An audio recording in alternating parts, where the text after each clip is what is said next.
श्रीमद् भागवत गीता सिर्फ एक धर्म के लिए नहीं है, बल्कि इसे धरती के हर इंसान को पढ़ना और समझना चाहिए ताकि वह अपनी जिंदगी में सुख, शांति और सफलता को प्राप्त कर सके। कहा जाता है कि जिस घर में गीता का पाठ हर रोज पढ़ा जाता है या सुना जाता है, उस घर में भगवान श्री कृष्ण आते रहते हैं। श्रीमद् भागवत गीता साक्षात भगवान की दिव्य वाणी है। इसकी महिमा अपार है, अपरिमित है। उसका यथार्थ में वर्णन कोई नहीं कर सकता। शेष, महेश, गणेश भी इसकी महिमा को पूरी तरह से नहीं कह सकते, फिर मनुष्य की तो बात ही क्या है। भागवत गीता में कुल 18 अध्याय और 700 श्लोक हैं, जिसे सभी के लिए पढ़ पाना थोड़ा मुश्किल है। इसीलिए आज के इस बेहद ही खास वीडियो में हम श्रीमद् भागवत गीता के 18 अध्याय के 700 श्लोकों के सार के बारे में बात करेंगे, जिन्हें जानकर आप श्रीमद् भागवत गीता का सही मतलब समझ पाएंगे। इसलिए इन विचारों को आप हर रोज रात में सोने से पहले जरूर सुनें। तो चलिए जानते हैं भागवत गीता के 700 श्लोकों के सार के बारे में।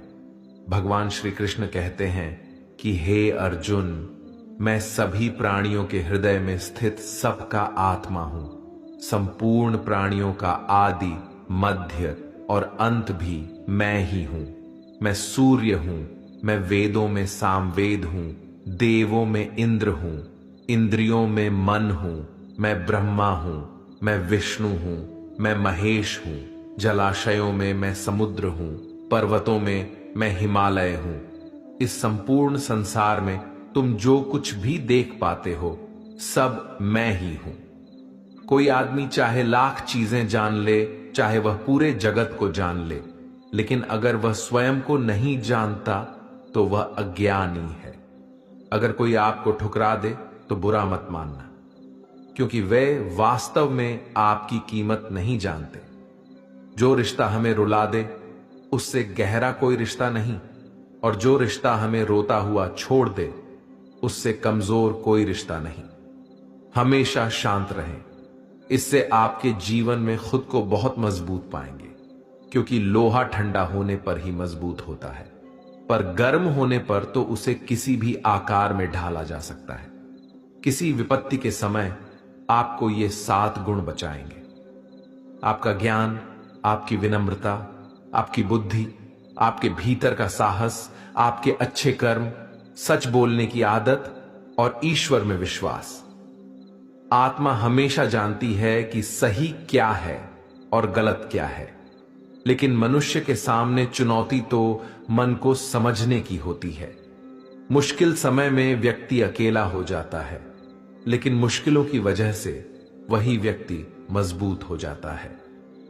जो आपको सम्मान दे उसी को सम्मान दीजिए। हैसियत देखकर सर झुकाना कायरता का लक्षण है।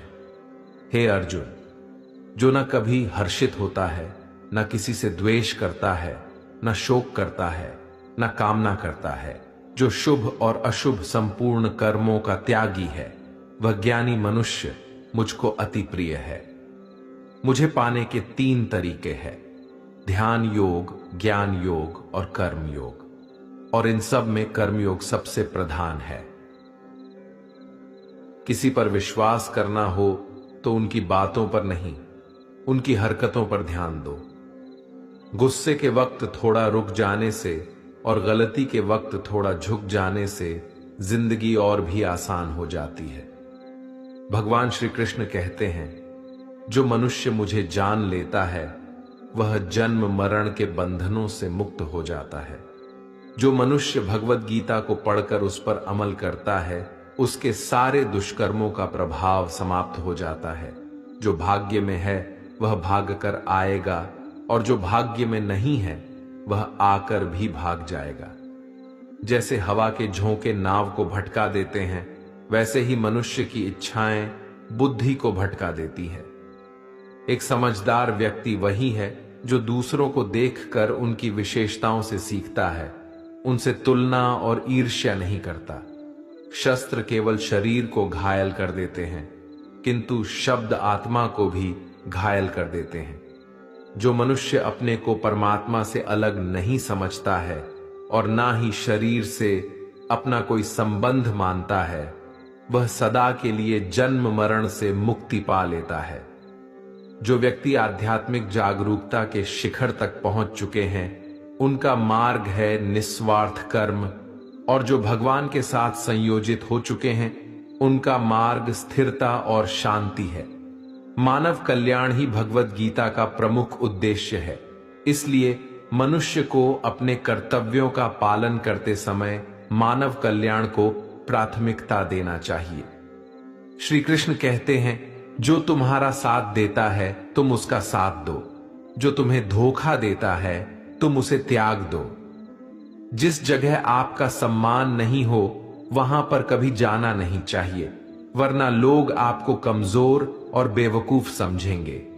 जहां बारिश ना हो वहां फसल खराब हो जाती है, और जहां संस्कार ना हो वहां नस्ल भी खराब हो जाती है। जो लोग ये कहते हैं मेरे पास वक्त नहीं है, असल में उनके खास रिश्तों की गिनती में आपका नाम ही नहीं है। हे अर्जुन, वह जो वास्तविकता में मेरे उत्कृष्ट जन्म और गतिविधियों को समझता है, वह शरीर त्यागने के बाद पुनः जन्म नहीं लेता और मेरे परम धाम को प्राप्त होता है। वह व्यक्ति जो सभी इच्छाएं त्याग देता है और मैं और मेरा की लालसा और भावनाओं से मुक्त हो जाता है, उसे अपार शांति की प्राप्ति होती है। जिस मनुष्य के अंदर ज्ञान की कमी और ईश्वर में श्रद्धा नहीं होती, वह मनुष्य जीवन में कभी भी आनंद और सफलता को प्राप्त नहीं कर पाता है।